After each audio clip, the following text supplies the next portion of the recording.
Okay, so welcome muli sa Axel Engineering. Ang topic natin ngayon is how to derive formworks labor cost sa PHP per square meter.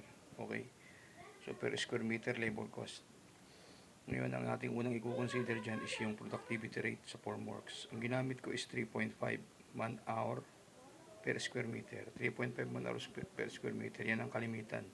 Pero actually, nagre-range yan from 2.5 hanggang 3.5. Sometimes to as high as 4. Pero ang kalimitan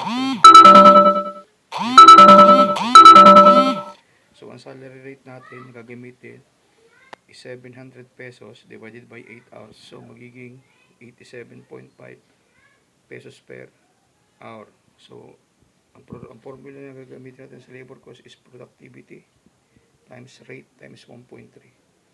Ang 1.3 na explain ko na sa previous kong mga example ranging from 1.2 to 1.3. Ito ang multiplying factor pag gusto mong ipakontrata or ikaw mismo ay ang kukontrata.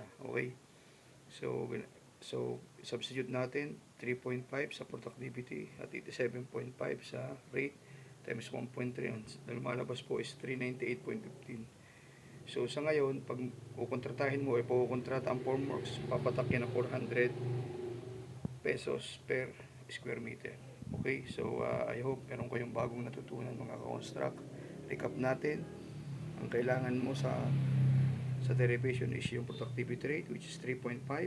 Nagre-range siya ng 2.5 to 3.5.